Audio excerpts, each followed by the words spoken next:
Otep à tous, bien-aimés frères et sœurs.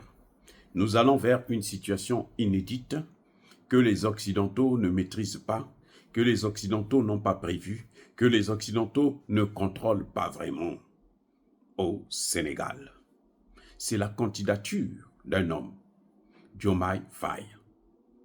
Eh oui, celui qu'ils n'attendaient pas, celui qu'ils n'ont pas préparé, celui qu'ils n'ont pas corrompu, celui qui est prêt à sortir le Sénégal de la zone CFA, celui qui est prêt à engager le Sénégal dans le paternalisme, plutôt le panafricanisme, celui qui est prêt à rapprocher le Sénégal avec l'AES, c'est celui-là qui s'approche de plus en plus du trône présidentiel.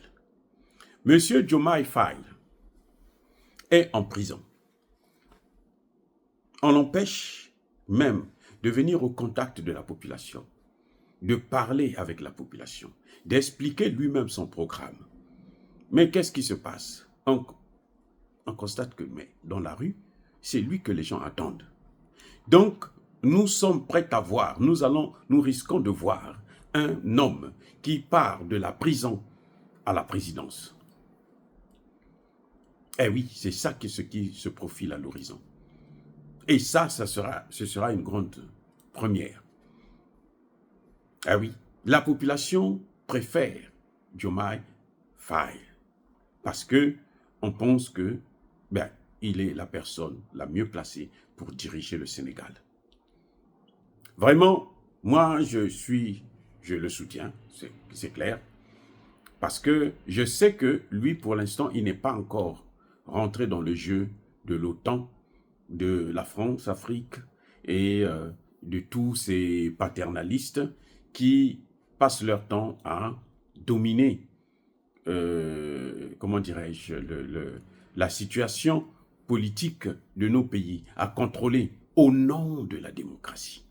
Ils se donnent un droit d'ingérence dans nos affaires, ce qui viole bien entendu la charte de l'ONU, mais au nom de la démocratie, ils ont le droit de violer la charte de l'ONU et venir nous imposer des candidats, venir nous imposer, enlever celui qu'ils n'aiment pas et passer par ce qu'eux-mêmes ils ont appelé le compromis à l'africaine.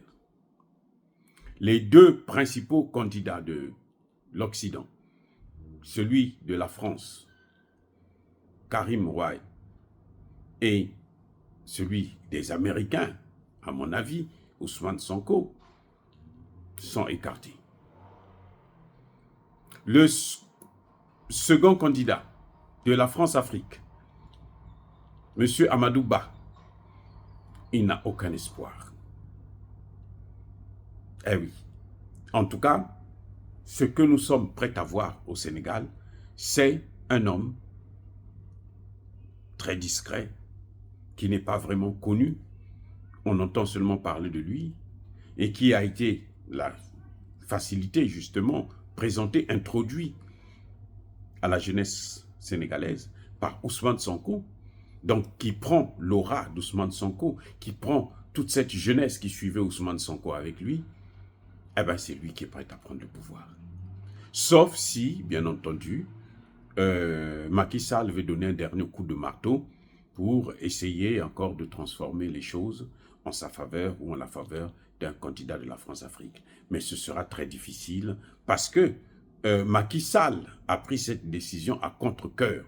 Macky Sall aurait bien voulu être encore là au moins pendant 1 an, ou bien jusqu'à la fin de l'année, en décembre, puisque le Parlement avait donné jusqu'à décembre et le temps d'organiser les élections. Et puis bon, en janvier, le nouveau président prête serment et puis commence. Mais là, Macky Sall a agi par la colère.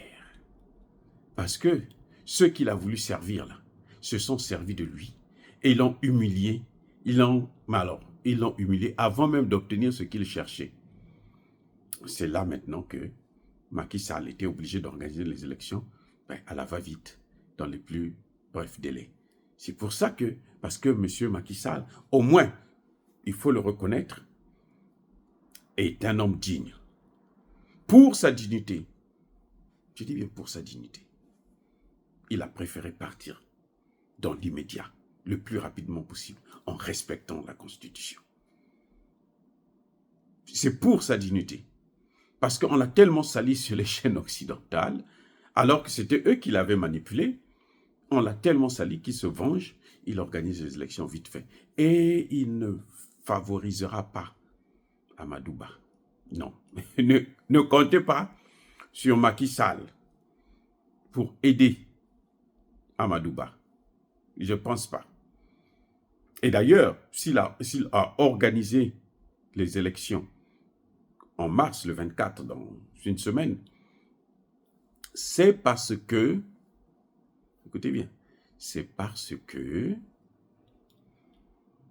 il voulait court-circuiter tous ces Occidentaux, les États-Unis, la France et leurs alliés. Parce que les candidats que eux ils veulent voir au pouvoir ne sont pas candidats. C'est pour ça d'ailleurs que la Cour a maintenu la même liste qu'elle avait avant qu'il y ait tout ce tralala, cette crise. En tout cas, le président Macky Sall a fait quelque chose de... Il a donné un bon coup aux Occidentaux. Et je suis sûr, et j'espère que Diomaye Faye ne va pas nous trahir comme les autres l'ont toujours fait. Parce que lui n'est pas un homme du circuit, de l'establishment. C'est quelqu'un qui est pour l'instant neutre. Et j'espère qu'il restera neutre. Dire cela, c'est inciter à la haine ou à la violence. Non. Yaba Kolerve Yamalembe, nous saluons le fait que les Sénégalais vont se rendre aux urnes et le processus électoral va continuer et les élections auront lieu le 24 et au final, Macky Sall, le 2 avril prochain, quittera ses fonctions. Soyez bénis, abondamment bénis par le Dieu des Kémites et par nos ancêtres angélisés. Mais que tous ceux qui persécutent le continent africain le pillent et le déstabilisent, qu'ils soient noirs, blancs, chinois, arabes, juifs, indiens ou qui qu'ils soient punis, maudits, foudroyés, neutralisés, écrasés, effacés par le Dieu des Kémites et par nos ancêtres angélisés. Vive l'Afrique éternelle. J'ai dit et j'assume.